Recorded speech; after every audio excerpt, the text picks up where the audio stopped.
Hi trial advocates. நம்ம இப்போ முக்கியமான விஷயத்தை பார்க்க போகிறோம். அதாவது இந்த இன்வெஸ்டிகேஷன் பற்றி வரிசையாக பார்த்துட்ருக்கோம் இல்லையா, அதோட கடைசி அதாவது லாஸ்ட் செஷன்.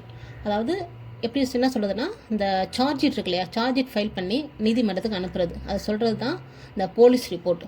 இப்போ இந்த போலீஸ் ரிப்போர்ட்டுங்கிறது வேறு மாதிரி பேர்லேயும் சொல்லுவாங்க. ஒன்று போலீஸ் ரிப்போர்ட்டு, ஃபைனல் ரிப்போர்ட்டு, சலானு, சார்ஜ் எல்லாத்துக்கும் ஒரே அர்த்தம் தான். இப்போ இந்த போலீஸ் ரிப்போர்ட்டை பற்றி சொல்கிற சிஆர்பிசியை மட்டும் இப்போ ஃபஸ்ட்டு பார்த்துக்குவோம். அப்புறமா பிஎன்எஸ் பண்ணால் தான் நமக்கு ஒரு கிளாரிட்டி கிடைக்கும். சரிங்களா? இப்போ பிஎன்எஸ்எஸில் நம்ம ஏற்கனவே அந்த ப்ரொவிஷன் பார்த்துருக்கோம். செக்ஷன் 2 சப்செக்ஷன் ஆர், இதுதான் போலீஸ் ரிப்போர்ட்டு. அந்த ப்ராசஸை பற்றி சொல்கிற அந்த செக்ஷன் பார்த்தீங்கன்னா 173 ஆஃப் சிஆர்பிசி. ஓகேவா? இப்போ 173ல் என்னெல்லாம் சொல்கிறாங்க அது மட்டும் பார்த்தோம்னா, மொத்தம் 8 சப்செக்ஷன் இருக்குது. 173ன்ற செக்ஷனில் 8 சப்செக்ஷன் இருக்குது. அதில் 1 by 1 பார்த்தீங்கன்னா ஃபஸ்ட்டு செக்ஷன் என்ன சொல்லுது, ஃபஸ்ட்டு சப்செக்ஷன் என்ன சொல்லுதுன்னா, அன்னெசரி டிலே இருக்கக்கூடாது. அதாவது தேவையான டிலே இருக்கலாம். தேவையில்லாமல் டிலே இருந்தால் அது எப்படின்னா டவுட் அரைஸ் பண்ணும் இல்லையா, அதுக்காக shall be completed without unnecessary delay. இதுதான் சப்செக்ஷன் 1. ரைட்டுங்களா?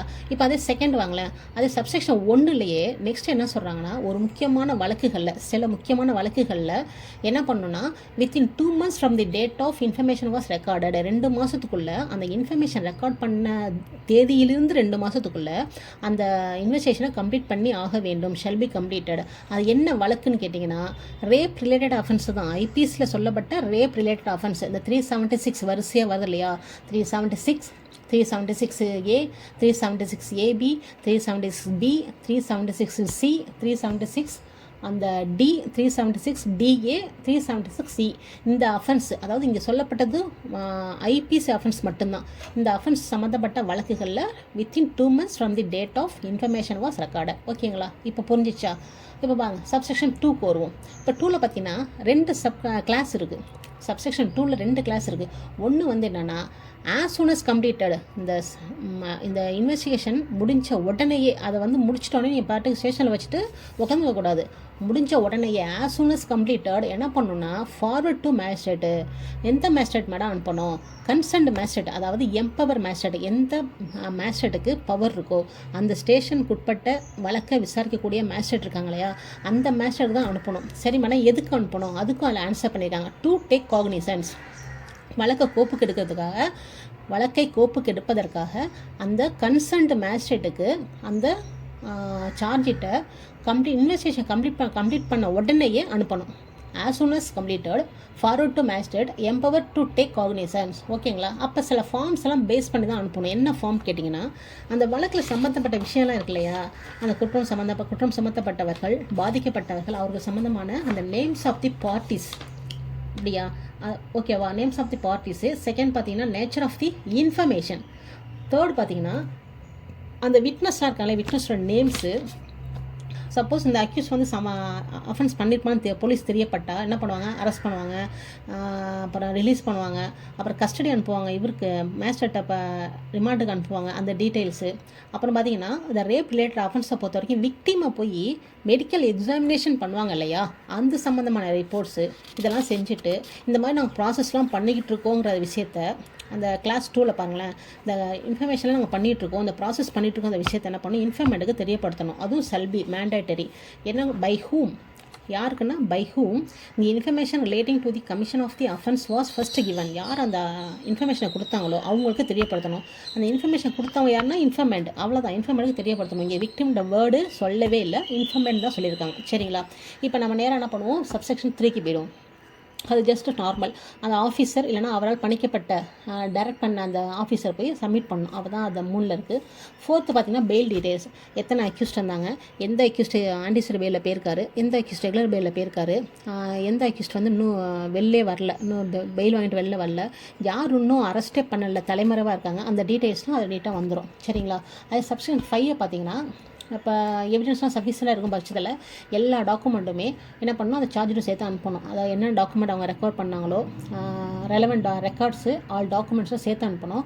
அது மாதிரி அனுப்பும்போதே 161 ஸ்டேட்மெண்ட் இருக்கு இல்லையா, அந்த விட்னஸ்டேருந்து சம்பவம் சம்மந்தமாக எழுதியிருப்பாங்கள்ல, விசாரிச்சு எழுதியிருப்பாங்க இல்லையா, அந்த 161 ஸ்டேட்மெண்ட்டே சேர்த்து அனுப்பணும்.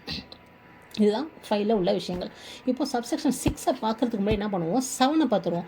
அப்போ தான் நமக்கு ஒரு கிளியர் கட் ஐடியா கிடைக்கும். இப்போ 7 பார்த்தீங்கன்னா ஒன்றுமே இல்லை, அந்த சார்ஜிட்டில் உள்ள அந்த அந்த இதுக்கு ரெக்கார்ட்ஸ் இருக்கு இல்லையா, அதோட காப்பீஸ் வந்து அக்யூஸ்டுக்கு ஃபர்னிஷ் பண்ணணும், அதுதான் சொல்லியிருக்கு. இப்போ அந்த மாதிரி சொல்லியிருக்கும் போதே இப்போ இதை பார்த்துட்டு 6க்கு வரும்போது பார்த்தீங்கன்னா அந்த மாதிரி ஃபர்னிஷ் பண்ணுற அந்த காப்பீஸ் வந்து ஒரு 3 சூழ்நிலையில் அந்த அக்யூஸ் சம்மந்தப்பட்டவங்களோ கொடுக்கக்கூடாது. சரிங்களா? அது என்ன ஸ்டேஜ்னு பார்ப்போமா? அதாவது ஒரு 3 ஸ்டேஜ், முக்கியமான 3 ஸ்டேஜ். அது சிஆர்பி சொல்லப்பட்ட அந்த 3 ஸ்டேஜ் என்னென்னா, ஃபஸ்ட்டு பார்த்தீங்கன்னா அந்த ஸ்டேட்மெண்ட் என்ன பண்ணணும், not relevant to the subject matter of the proceedings. அந்த ப்ரொசீடிங்ஸு சம்மந்தமே இல்லை, ரெலவெண்ட்டே இல்லை, ஆனால் அது நார்மல் விஷயம் தான். ரெலவெண்ட் இல்லைனா கொடுக்கணும்னு அவசியம் இல்லை. செகண்ட் பார்த்தீங்கன்னா அந்த டிஸ்க்ளோசருக்கு அந்த அக்யூஸ்டுக்கு தெரியப்படுற விஷயம் வந்து எப்படின்னா, not essential in the interest of justice. It's disclosure to the accused is not essential in the interest of justice. அந்த நீதி நலனுக்கு நீதி நலனுக்கு அதுக்கு வந்து முக்கியம் இல்லை, அவர்கிட்ட சொல்கிறது வந்து முக்கியமானது கிடையாது அப்படின்ற மாதிரி செகண்ட் ஸ்டேஜ் சொல்லியிருக்காங்க. தேர்டு பார்த்தீங்கன்னா பொது நலன், public interest. It is expedient in the public interest. பொது நலனுக்கு உகந்தது அல்ல. அந்த மாதிரி விஷயம் 3 ஸ்டேஜ். ஒன்று வந்து நமக்கு வந்து ரெலவெண்ட் கிடையாது, ரெண்டாவது இன்ட்ரெஸ்ட் ஆஃப் ஜஸ்டிஸ், தேர்ட் ஒன்று பப்ளிக் இன்ட்ரெஸ்ட். இந்த 3 சர்க்கம்ஸ்டன்சஸில் அந்த அக்யூஸ்டுக்கு சில டாக்குமெண்ட்டை கொடுக்க வேண்டிய அவசியம் இல்லை அப்படின்னு சொல்லிட்டு இவங்களே ரெக்வஸ்ட் பண்ணாங்க மேஜிஸ்ட்ரேட்டுக்கு. எக்ஸாம்பிளுக்கு ஒன்று சொல்லவா, முக்கியமாக சொசைட்டி சம்மந்தமாக ரொம்ப வன்முறமான வழக்குகள், புரூட்டல் மர்டரு, இந்த மாதிரி விஷயத்தெல்லாம் சில ஆவணங்கள்லாம் போலீஸ் ரெக்கவர் பண்ணுவாங்க. ரெக்கவர் பண்ணிட்டு நம்ம போய் உடனே மேஜிஸ்ட்ரேட் அனுப்புவாங்க இல்லையா. இப்போ மேஜிஸ்ட்ரேட் நம்ம வந்து எப்படின்னா ஒரு சிபி கூட போட்டு வாங்குவோம், நம்ம அக்யூஸ் சைடு உள்ள அட்வொகேட்டோ வாங்குவோம். அந்த மாதிரி முக்கியமான விஷயத்தில் இப்போ வந்து சூழ்நிலை சரியில்லை, பப்ளிக் இன்ட்ரெஸ்ட் ஆஃப் ஜஸ்டிஸ், இதுக்காக நம்ம கொடுக்க மாட்டேன்னு சொல்லிட்டு அந்த காப்பி பிடிஷன் ரிட்டர்ன் பண்ணிடுவாங்க. இதுதான் இதுக்கு அர்த்தம். இதை போட்டு குழப்பியிருக்காங்க, இது அர்த்தமே இதுதான். சரிங்களா? இதுதான் இப்போ இந்த சப்செக்ஷன் 3க்கும் 7ம் சேமாக பார்க்க வேண்டியது. அடுத்து ஃபைனலாக சப்செக்ஷன் 8 ரொம்ப இம்பார்ட்டன்ட். என்னென்னு கேட்டிங்கன்னா, ஒரு இன்வெஸ்டிகேஷன் முடித்து சார்ஜ்ஷீட்டாக ஃபைல் பண்ணிட்டோம். இதோட கிரிமினல் ப்ரொசீடிங்ஸோட ஃபஸ்ட்டு ஸ்டேஜ் முடிஞ்சிச்சு, ஓகே தானே? அப்புறம் எதுக்கு இந்த ஃபர்தர் இன்வெஸ்டிகேஷன்? அதுக்கு இந்த சிஆர்பிசி இடம் கொடுக்குதா? அது சொல்கிறது தான் ஃபர்தர் இன்வெஸ்டிகேஷன். கண்டிப்பாக இடம் கொடுக்குது. என்னென்னு கேட்டிங்கன்னா, இன்வெஸ்டிகேஷன் முடித்து சார்ஜ்ஷீட்டை ஃபைல் பண்ணதுக்கப்புறம் கூட போலீஸு ஃபர்தர் இன்வெஸ்டிகேஷன் பண்ணலாம், மேஜிஸ்ட்ரேட் நினச்சாலும் டைரக்ட் பண்ணலாம். இதுதான் சப்செக்ஷன் 8. இதுக்கு வந்து தடங்களே கிடையாது. சப்செக்ஷன் 8 ரொம்ப முக்கியம். இது ப்ராக்டிக்கல் பர்பஸும் சரி அண்ட் எக்ஸாம் பர்பஸும் சரி ரொம்ப முக்கியம். ஓகேங்களா? இப்போ இதே ஆஸ்பெக்டில் அப்படியே என்ன பண்ணுவோம், நேராக 193 BNSSக்கு போயிடுவோம். ஏன்னா அப்போ தான் நமக்கு புரியும். நேராக போயிட்டால் இதில் என்ன சொல்லியிருக்காங்களோ அதை அப்படியே அதில் சொல்லியிருக்காங்க, ஒன்றும் மாற்றம் இல்லை. ஆனால் என்ன எக்ஸ்ட்ரா ஆட் பண்ணியிருக்காங்கன்னா அதை மட்டும் பார்த்துட்டா நமக்கு ஒரு கிளாரிட்டி கிடைக்கும். சரியா? இப்போ சப்செக்ஷன் 1 வித்தவுட் அன்னெசரி டிலேலாம் காமன் தான். அதே போல் சப்செக்ஷன் அந்த ரேப் ரிலேட்டட் ஆஃபென்ஸ்லாம் சொன்னாங்க இல்லையா, வித்தின் 2 monthsக்குள்ளே நீ வந்து கம்ப்ளீட் பண்ணணுன்னு. அது இங்கே என்ன சேர்த்துருக்காங்கன்னா, அதோடு சேர்த்து ஒரு எக்ஸ்ட்ரா ஒரு ஸ்பெஷல் ஆக்டை சேர்த்துருக்காங்க. அது என்னென்னு பார்த்தீங்கன்னா போக்சோ ஆக்ட். அதில் செக்ஷன் 4, 6, 8 and 10 இந்த 4 செக்ஷனை சேர்த்து அந்த போக்சோ ஆக்டில் அந்த வழக்குலையும் ஐபிஎஸில் உள்ளது மாதிரி அந்த வழக்குலையும் within 2 months from the date of information was recorded, அதுக்குள்ளே கம்ப்ளீட் பண்ணி ஆகணும். அதை எக்ஸ்ட்ராவாக இந்த பிஎன்எஸ்எஸ் சேர்த்துருக்காங்க.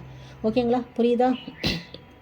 அதே போல் நெக்ஸ்ட்டு, ஏன்னா இங்கே சப்செக்ஷன் கொஞ்சம் மாறுது, ஆனால் நெக்ஸ்ட்னு சொல்லிடுறேன். சப்செக்ஷன் அதில் உள்ள மாதிரியில் இருக்காது.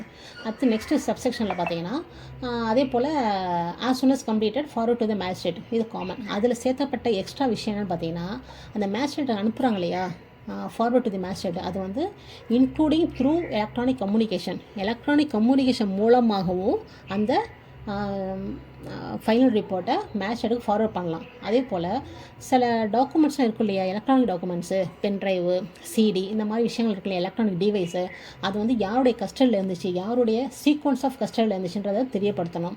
அதே போல் இந்த ப்ராசஸ் வந்து நம்ம சிஆர்பிஸில் வந்து எப்படின்னா இந்த ப்ராசஸ்லாம் இன்ஃபர்மேட்டுக்கு தெரியப்படுத்தணும்னு சொல்லணும் இல்லையா, ஆனால் இங்கே வந்து விக்டிமுக்கும் தெரியப்படுத்தணும். விக்டிமுக்கு இல்லைனா இன்ஃபர்மேட்டுக்கு யாரோ ஒருத்தருக்கு தெரியப்படுத்தணும். இந்த விக்டிம்ன்ற வேர்டு சிஆர்பிஸில் இல்லை, இந்த பிஎன்எஸ்ஸில் புதுசாக கொண்டு வந்திருக்காங்க. சரிங்களா? அதே போல் நெக்ஸ்ட்டு சப்செக்ஷன்லாம் ஃபார்வர்ட் பண்ணுறது வந்து சுப்பீரியர் ஆஃபீஸர் இல்லைனா டைரக்ட் பண்ணவங்க, அதெல்லாம் நார்மல் தான், அதுவும் கேஷுவலாக உள்ள மாதிரியே இது சேமாக இருக்குது. அதே போல் பெயில் டீட்டெயில்ஸும் சேம் தான். இப்போ சொல்லப்போனால் நம்ம பார்க்க வேண்டியது நேராக எங்கே போகணுன்னா சப்செக்ஷன் 8 பார்த்து போயிடணும். சப்செக்ஷன் 8ங்கிறது பிஎன்எஸ்எஸில் காப்பீஸ் டு ஆல் அக்யூஸ்ட் இருக்கு இல்லையா, அந்த காப்பீஸ் எல்லாருக்கும் ஃபைனலைஸ் பண்ணுவாங்கள்ல, அது என்னென்னா எலக்ட்ரானிக் கம்யூனிகேஷன் மூலமாகவும் நீங்கள் வந்து அனுப்பலாம். அது வந்து டூலி சர்வ் ஆனதுக்கு சமம் அதுன்னு சொல்லிட்டு எக்ஸ்ட்ரா ஒரு ப்ரொவிஷன் சேர்த்துருக்காங்க. அது நீங்கள் பிஎன்எஸ்எஸ் பார்த்தீங்கன்னா உங்களுக்கே புரியும். ஒன்றுமே இல்லை, எல்லாமே எலக்ட்ரானிக் ப்ரொவிஷனையும் இங்கே சேர்த்து கொண்டு வந்திருக்காங்க. அவ்வளோதான். இது ஒன்றும் நமக்கு டவுட்டுக்கு வேலை கிடையாது, சந்தேகப்பட வேண்டாம் எதுவுமே. அடுத்து ஃபர்தர் இன்வெஸ்டிகேஷன். இந்த ஃபர்தர் இன்வெஸ்டிகேஷன் இருக்கு இல்லையா, அதுக்கு ஒரு கிளாரிட்டியை கொடுத்துருக்காங்க. ஃபர்தர் இன்வெஸ்டிகேஷனாக எப்போ பண்ணலாம், எத்தனை நாள் பண்ணலாம், அவங்க ஃபர்தர் இன்வெஸ்டிகேஷன் பண்ணிட்டு உட்காந்தே இருந்தாங்கன்னு வைங்களேன், அதுக்கு நமக்கு ஒரு டைம் லிமிட் வேணும் இல்லையா, அந்த டைம் லிமிட்டை இங்கே கொண்டு வந்திருக்காங்க. இந்த ஃபர்தர் இன்வெஸ்டிகேஷனுங்கிறது அந்த மேஸ்டர்ட் அவங்க பண்ணணுன்னா 90 டேஸில் பண்ணி ஆகணும். மேஸ்டர்டாக முக்கியமாக சொல்லணும்னா என்ன சொல்கிறது, ட்ரையல் ப்ரொசீடிங்ஸ் நடந்துகிட்டு இருக்கும்போது ஃபர்தர் இன்வெஸ்டிகேஷன் பண்ணுங்கன்னு வைங்களேன், அப்போ மேஸ்டரோட பர்மிஷனோட 90 டேஸுக்குள்ளே அந்த ஃபர்தர் இன்வெஸ்டிகேஷன் தான் வந்து சப்மிட் பண்ணி ஆகணும். சப்போஸ் தேவைப்பட்டால் திரும்ப மேஸ்டர்கிட்ட பெர்மிஷன் வாங்கிட்டு எக்ஸ்ட்ரா டைம் வேணால் எக்ஸ்டெண்ட் பண்ணிக்கலாம். இதுதான் இந்த ப்ரொவிஷனில் சொல்லப்பட்ட எக்ஸ்ட்ரா விஷயங்கள். இது சிஆர்பிஎஸில் கிடையாது, பிஎன்எஸ்சில் மட்டும்தான் இருக்குது. சரிங்களா? இப்போ இன்னையோட என்ன பண்ணால் இன்வெஸ்டிகேஷன் ப்ராசஸ் டோட்டலாக முடிஞ்சிச்சு. First stage of criminal proceedings முடிஞ்சிச்சு. நம்ம அடுத்து எங்கே போகிறோம்னா செகண்ட் ஸ்டேஜ் ஆஃப் அதாவது second stage of criminal proceedings போகிறோம். அதான் இன்கொயரி ஸ்டேட்டஸு. அது வந்து நம்ம ஃபஸ்ட்டு பார்க்க போகிறது என்னென்னா செஷன் ட்ரையலை பேஸ் பண்ணி தான் பார்க்க போகிறோம். ஏன்னா அப்போ தான் நமக்கு ஒரு கிளாரிட்டி கிடைக்கும். அதில் தான் எல்லா ஸ்டேஜுக்குமே ப்ரொவிஷன் இருக்குது. மற்ற ட்ரையல் ப்ரொசீஜர்லாம் அந்த எல்லா ஸ்டேஜுக்குமே ப்ரொவிஷன் கிடையாது.